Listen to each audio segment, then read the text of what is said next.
Well, hello everybody, and thanks again for joining us for our webinar series for 2017. My name's Doug Cresci. I'll be hosting your meeting today. Today we're going to talk about processing returned items. This is actually a fairly simple module in the software, but I'm sure you guys are going to have some questions, and hopefully we can get some things out there to generate some interest and hopefully answer some of your questions. As always, we're going to try and stay to about 45 minutes. I don't see a problem with that today with today's meeting, and then we'll take some time at the end to answer some of your questions. You guys can post your questions as we're going through the meeting, no problem. Some of these might get answered, but we will take the time to review all these at the end of the meeting. So if you have some questions you want to post, go ahead and post them up, and we'll review those when we're done. So let's get started. For today's meeting, our agenda, we're going to cover a returned items overview. Our software, the Shop Manager software, handles this pretty much like the way it actually happens at the shop most of the time. So we're going to walk through a little bit of that and hopefully give you an insight as to the Shop Manager's process. Processing returned goods actually breaks down into two subsets. Subset number one is we're going to have items that need to be returned. So how do we handle and accommodate and store items that we want to send back to the supplier? And step number two is how do we actually process the credit slip? So really it's a two-step process. We have items that we want to send back to the supplier, whether they're return items, meaning something we purchased that we don't need for whatever reason we want to send back. And this will also include any cores, items that you buy that have a core charge on them. And then, of course, processing the credit slip. So it's a two-step process, and that's where we're going to spend the bulk of our time in today's meeting. Don't know if we get a lot of questions on it. I don't get them, but I've often wondered what you guys think of what is the supplier none. If you guys have ever seen in the items to be returned, there's a supplier in there labeled none. I want to spend a minute or two on that to hopefully eliminate any confusion as to how the items end up under the none supplier. We're going to talk about how items are actually moved to the return item bins, what steps you take to properly move items into the returns bin, and then we're going to talk a little bit about some of the reports that are available on the return items themselves. So let's dive in.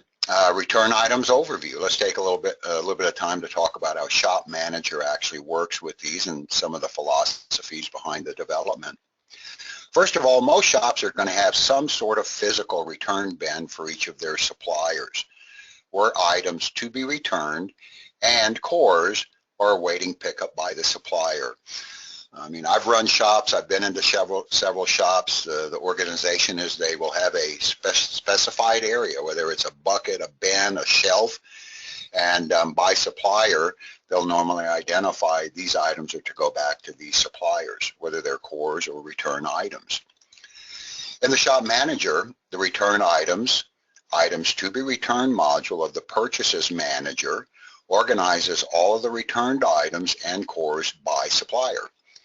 So essentially, whoever you identified in the software that you bought the item from is most likely going to be the supplier that you're going to return the item to.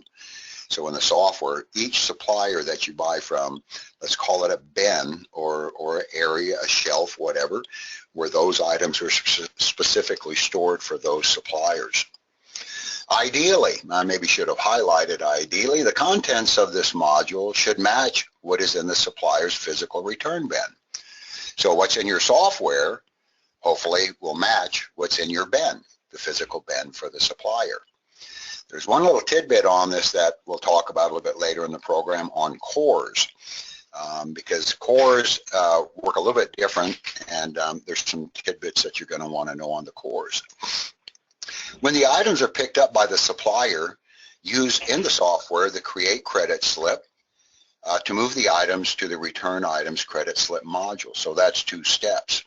So when the supplier comes in and you physically hand these return items to the supplier, normally you get some sort of paperwork. Now currently, and we're going to point this out in the software, the initial return, okay, we are calling a credit slip. Most people would not call that a credit slip. The credit slip would actually be the invoice. So when we say credit slip here, we're talking about whatever documentation you get from your supplier that says, I've given back these items to you, and I am awaiting your credit invoice. And if you guys don't get any kind of paperwork from them, we also have the ability to print that out, and you might want to have the driver or whoever picks them up sign it. Maybe you don't have a problem with cores or whatever, or credits on this, but we'll talk about some of those activities.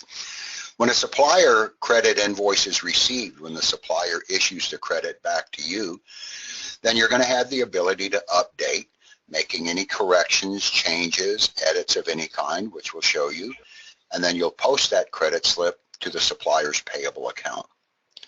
So essentially, you buy the item. If you want to return the item, put it in the return bin. We're going to walk through those processes.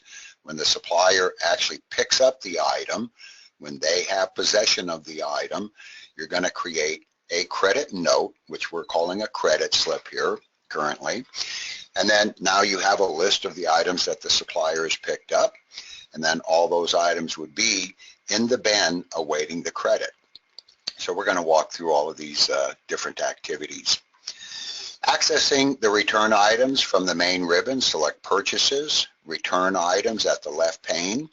There are the two nodes or two modules under the return items. First of all, Items to be returned displays all items to be returned and cores awaiting pickup by the supplier. Once the supplier picks those up or gains possession of them, you'll want to make that entry, and then those items will be moved to return item credit slip, which means the supplier has possession and we're simply waiting for the supplier to issue the credit. Using these steps, you should never lose track of any returns. All returns should be there for you. So let's actually dive into the software and take a look. So I want to start with items to be returned. So on the items to be returned, the first thing we're going to talk about is your search capabilities.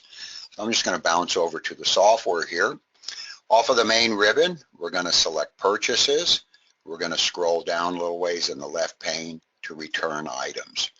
So under the module Return Items, here you see the two separated steps that are included, items to be returned, which will contain all the items that are still in your possession. When you're searching for the return items, you'll use any of your parameters across the top of the screen. I commonly refer to these as search parameters. And I can identify a particular supplier, or I can do a search for a supplier using the type, or I can look for them from the list. I can also go to all suppliers. And if I just click on search, I'm going to then see all of my return items for all suppliers. So this is everything I currently have in my possession that I want to return to the supplier. Let's look at some of the columns.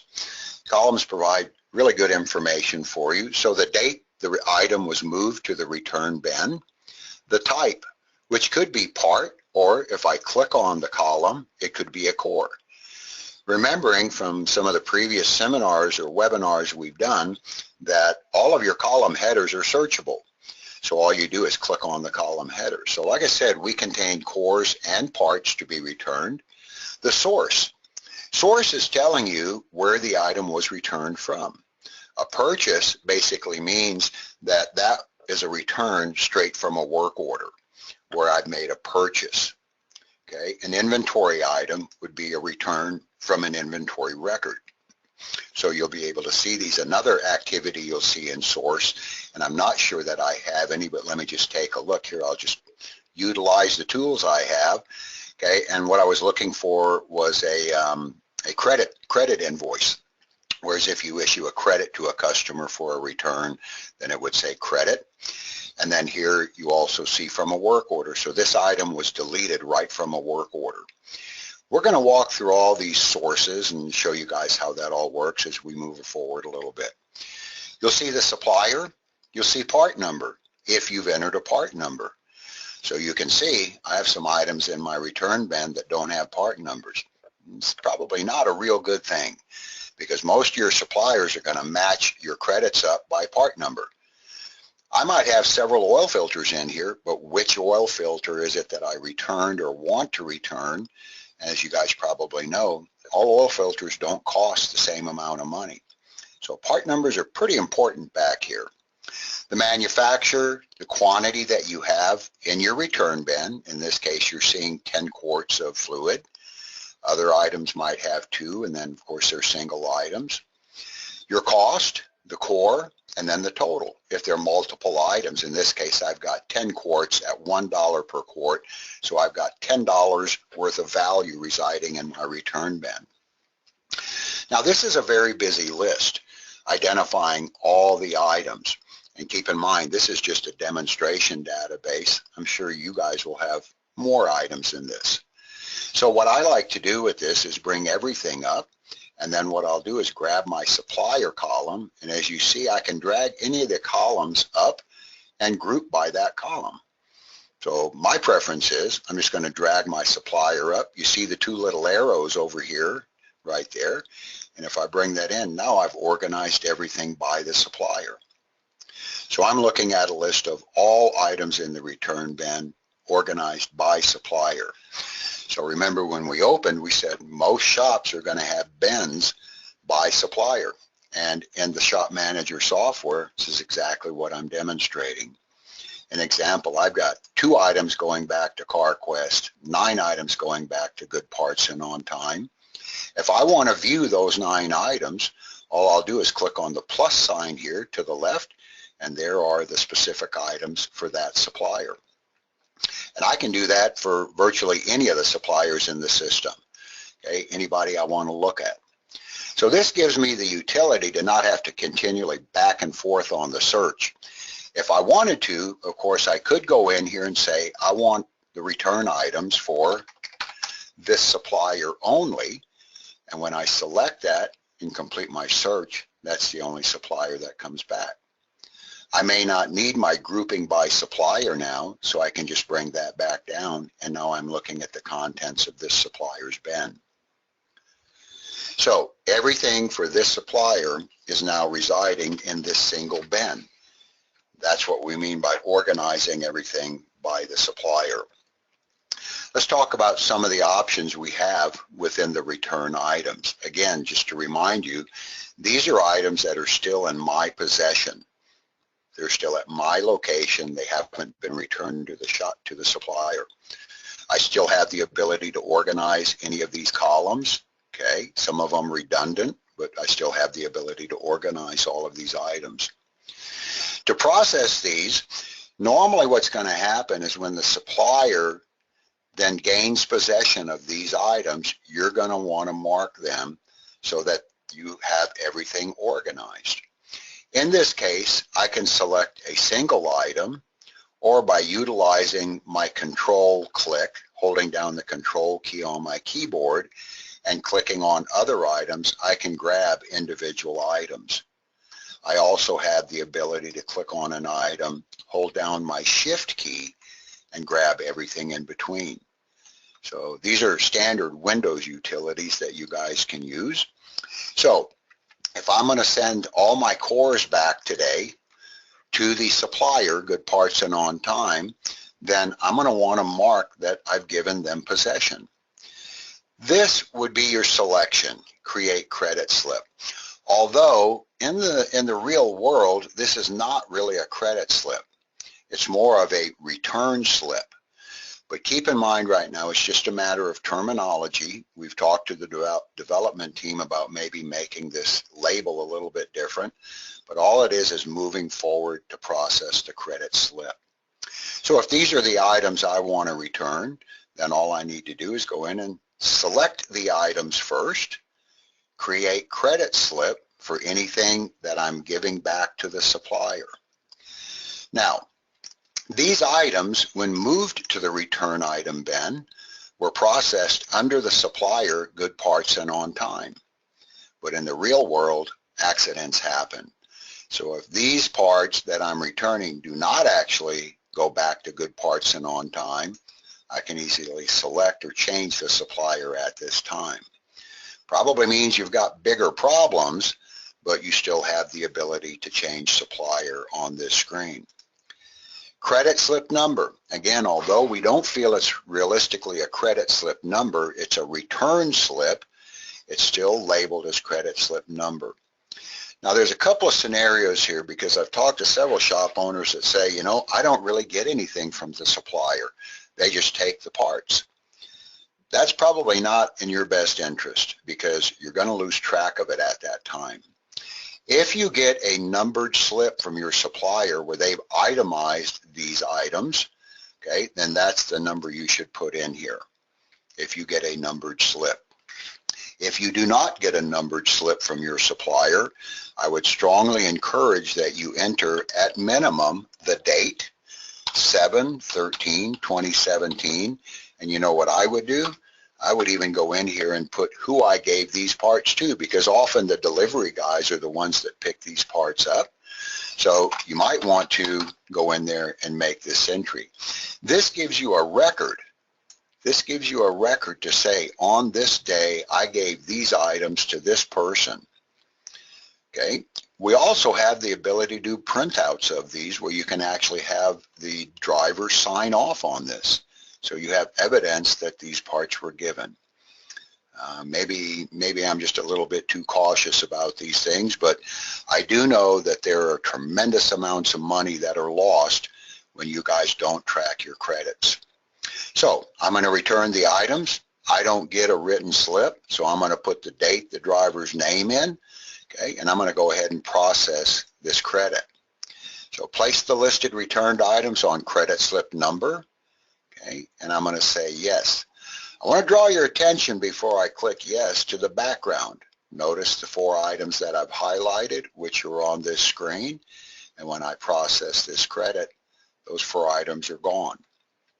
That is because the return items to be returned module contains those items that you still have in your possession. Those items that I just processed on that credit slip have now been moved to return item credit slips, which means I'm now awaiting the credit slip from the supplier. They're no longer in my possession.